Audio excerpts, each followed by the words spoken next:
Bonjour à toi chers spectateurs et aujourd'hui parlons du film 20th Century Women réalisé par Mike Mills. L'histoire c'est celle de Dorothea, une mère de famille qui essaie d'éduquer seule son fils Jamie en 1979 à Santa Barbara et elle galère un petit peu, donc elle va demander à ses amis Abby et Julie de lui filer un petit coup de main pour que son fils devienne l'homme idéal au sens où il le pense et où elle a envie qu'il soit. Très vague comme résumé, mais je préfère rester extrêmement vague. C'était un film qui n'était pas forcément attendu en France, qui l'avait été aux États-Unis lorsqu'il était sorti, parce que c'est un de ces rares films à avoir qu'une nomination aux Oscars, et en plus c'était dans meilleur scénario original. Lorsqu'on voit le film, on comprend forcément pourquoi il a eu cette nomination, parce que c'est un film qui est extrêmement politique, et de toute façon, la cérémonie des Oscars de 2017 était une cérémonie politique, dans ses choix et dans les prix qui ont été remis. Et au final, 20th Century Woman, ça va au-delà du film d'être un film politique. C'est un film humaniste, c'est un film qui est féminin, c'est un film qui est très beau, c'est un film qui est très élégant. Et c'est un film qui parle d'une époque charnière qui n'est pas si différente de notre époque. Surtout aux États-Unis, parce que parler d'un groupe de femmes qui a envie d'être reconnues comme des êtres humains et comme des personnes à part entière et pas comme des femmes au foyer ou comme dirait notre président qu'il faut attraper par la chatte, eh ben, ça a une connotation forcément évocatrice et c'est forcément extrêmement beau de traiter de ce genre de portrait au cinéma aujourd'hui aux États-Unis.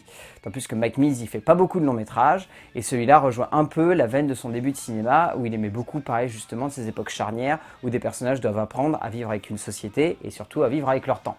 Au niveau de l'écriture, Mike Mills il base avant tout son récit sur l'écriture de très beaux personnages. Les différents personnages qui entourent ce film sont extrêmement bien construits. Les trois personnages féminins principaux, Abby, Julie et Dorothea, sont sublimes.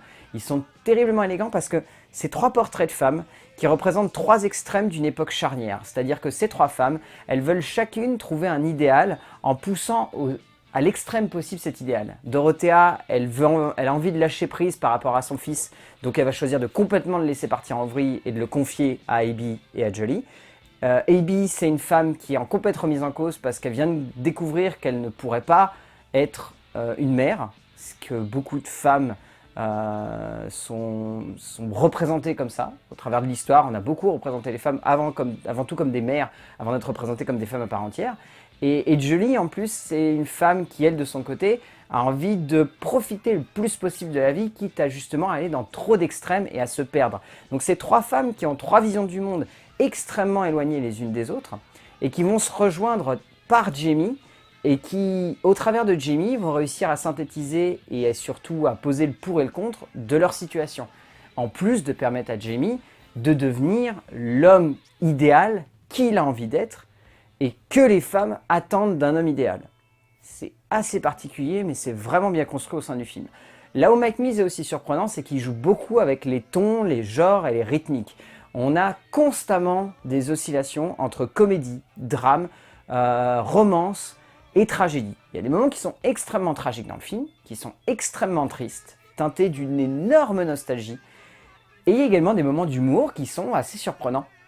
Il y a pas mal de scènes, notamment avec Jamie, où l'humour est vraiment présent comme une énergie. C'est présent comme une espèce de symbolique ou comme une espèce de réflexion en décalage par rapport aux situations. Notamment une scène absolument jouissive où Jamie doit expliquer à un de ses potes que c'est pas avec ton pénis que tu vas stimuler le clitoris de ta copine. Et la scène est vraiment surréaliste, la scène qui suit l'est tout autant, mais cette scène-là en elle-même a quelque chose de comique et en même temps quelque chose de fort.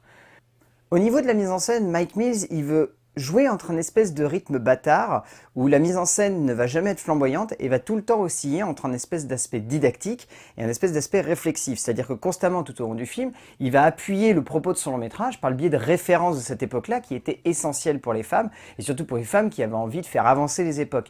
Donc résultat, il y a cette espèce de balance qui est constamment présente tout au long du métrage où on a la sensation qu'il veut être trop didactique et qu'il appuie un petit peu trop ses références par le biais de bouquins, par le biais de séries, par le biais de films, par le biais d'extraits d'époque, comme par exemple un discours de Jimmy Carter. Et derrière, il va avoir cette liberté d'interprétation du spectateur où il va simplement placer cette référence, mais il ne va jamais constamment l'appuyer en disant « Regarde, il faut absolument que tu lises ce bouquin si tu veux comprendre cette époque-là et si tu veux comprendre le propos de mon film. » On a cette espèce de légèreté tout tout en étant contrebalancé par cette espèce d'envie de faire comprendre cette époque-là au spectateur, qui permet au long métrage d'être subtil et d'avoir une vraie réflexion et de ne pas surappuyer constamment ça. Malgré le fait qu'il y a des moments où il n'échappe pas quand même à ça. Il surappuie un petit peu trop son récit, surappuie un petit peu trop son propos et il laisse pas assez de place au spectateur pour essayer d'interpréter ou de se faire une propre idée de ce qui se passe à l'écran, de l'évolution de Jamie ou du regard que portent Dorothea, Abby et Julie à ce personnage-là. On est vraiment dans une espèce de balance qui par moment est pas du tout subtile, mais qui par moment est assez intelligente pour permettre au film d'avoir un propos et d'avoir une direction narrative qui nous permet de ne pas nous perdre.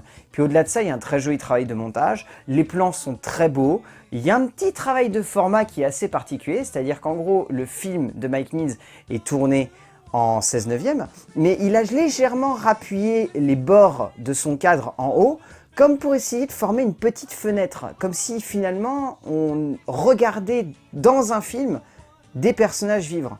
C'est un peu particulier comme espèce d'effet de mise en scène, mais on n'est pas voilà, dans un espèce de film où on est constamment sur un regard de spectateur, on a presque un regard de spectateur devant un spectateur. C'est un peu perché, mais c'est une espèce de conception de mise en scène qui est assez intéressante. Au niveau de son casting, là, Mike Mills, il a rien foiré. Les trois actrices principales sont sublimes. Annette Bening, Greta Gerwig et Elle Fanning sont vraiment, vraiment belles. Les trois, elles sont superbes. Et en plus, Lucas J. Zeman et Billy Crudup sont vraiment excellents. Lucas J. Zeman est très très bon, cet acteur-là. Il a vraiment beaucoup de talent. Il y a beaucoup de scènes où il est d'une grande élégance. Et Annette Bening, c'est une actrice qui hypnotise l'écran dès le moment où elle arrive face à la caméra de Mike Mills. Elle est superbe, cette femme. Elle est hypnotisante, vraiment. Et au final, 20th Century Woman, c'est un film qui est politique, ça c'est indéniable, qui est beau, qui est humain, qui est simple, qui est émouvant, presque même par moments, et qui est teinté de nostalgie, sans pour autant être nostalgique. C'est... voilà, il faut bien contrebalancer les deux. Et c'est un film qui parle de la femme avec beaucoup d'élégance, avec beaucoup de simplicité, et avec beaucoup d'engagement également. Donc si vous avez l'occasion de voir 20th Century Woman de Mike Mills, allez-y, c'est vraiment beau comme film, et ça envoie un bon petit pied de nez à Donald Trump, aussi. A plus.